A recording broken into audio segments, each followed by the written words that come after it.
Let's continue with that reaction on the matric results. We're now joined by Nomarashiya Caluza, the Provincial Secretary at the South African Democratic Teachers Union, and she joins us via our video link. Nomarashiya, thank you so much for joining us this evening here on SABC News. I mean, looking at that pass rate, 82.9%, an increase of 2.8% of the matriculants. And I must say that, this can also be attributed to the role that teachers played in this regard. I mean, you must be elated with these results. Thank you for hosting us. Indeed, we are very much excited as SATU in KwaZulu-Natal because we all understand the conditions under which these results are achieved. In fact, as the union, we are saying these results belong to the teachers who made it a point that against everything that was aiming to stand on their way, they made sure that they continue to commit themselves to support the learners. We know the challenges that we had in KZN when the department had financial constraints and not providing those financial allocations, the basic allocation. But our teachers made sure that at all times they are there during holidays, during weekends, supporting these learners. And here we are with this performance. It's phenomenal.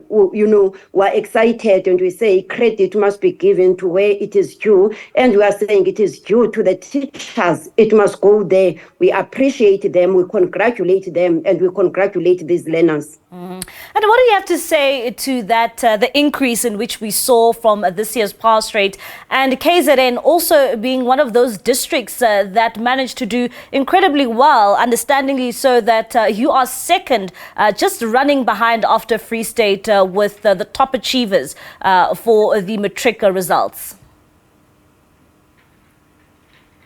It's amazing.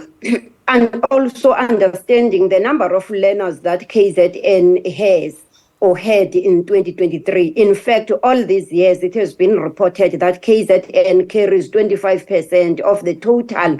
Out of the 9 provinces, 25% is taken by KZN. And for this achievement, it just shows that the system is maturing in KZN. Systems are there. Our teachers are matured and they are always there for all the developmental programs, which then assist them to be productive in their classrooms, and hence the results that we are having. What strategies seems to be working for the teachers in KZN, to make them achieve the second highest pass rate in this country?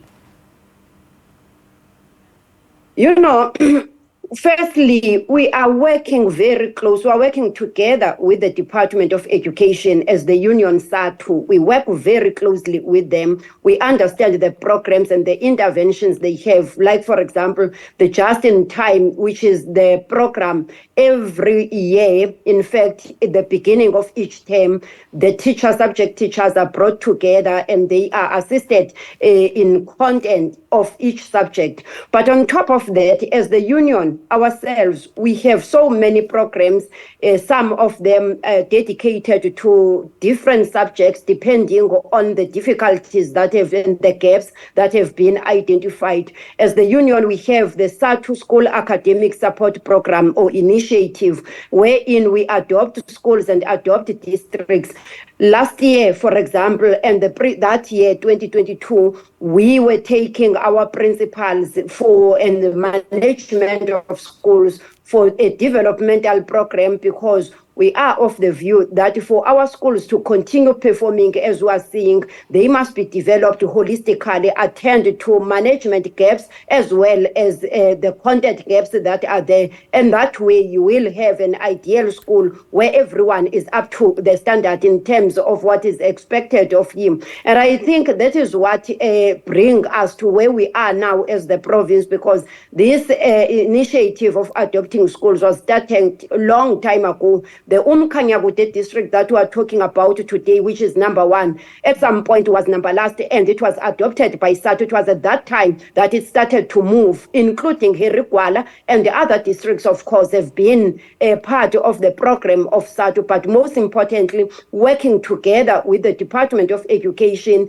Of course, our relationship is that of cooperation and conflict, but at all times we prioritize our learners and engage more more as the leaders and allow teachers to continue with their classroom activities. Nomarashiya, another point I wanted to touch on is the issue around, natural disasters which have rocked KZN over the past couple of months. I mean, even now, when we talk about floods, we saw that take place towards the end of last year and as well as this year. And this, I must say, I'm sure it has impacted some of the schooling in KZN. How difficult was it for the teachers to navigate and ensure that teaching and learning continues despite being faced by these natural disasters? In fact, these learners, the class of 2023, are the learners that were in grade 11 when we were faced with those floods of 2022. Even last year we had these floods, but our teachers are always amazing, even when they are advised, even by the department, to say stay at home, they will be so innovative, develop means and ways of continuous engagement with their learners.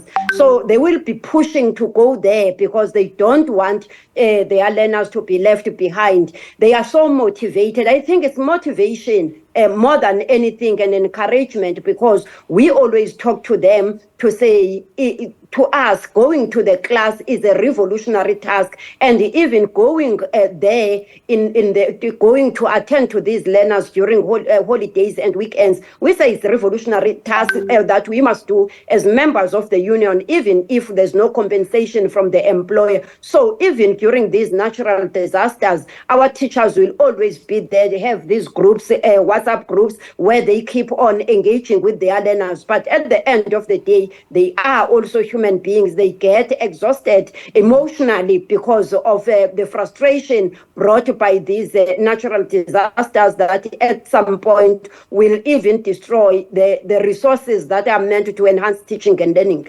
And teachers always speak about, the assistance that they need to better the results of their students.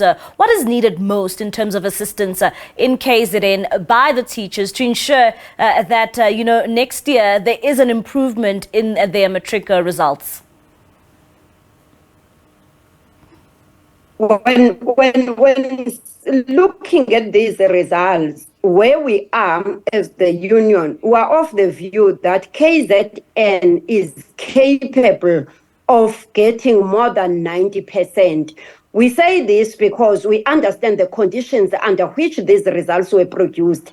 And if our teachers can be fully supported by the department in KZN, ensuring that financial allocations are given to schools timelessly, that everything that they need, that is meant the LTSM and everything that is meant for supporting teaching and learning, our teachers can do even more than what we have today. But most importantly, what is affecting us in KZN, which in our view is a threat to the good performance in KZN, is the issue of safety and security in our schools. As our teachers are now, in fact, that is what was prevalent last year, even this year as we have started, we have seen some thugs coming to schools and pointing guns to our teachers, taking their possessions and everything. So all these things, the violence that we see, they are a threat. If they can be working together amongst community members in support of their schools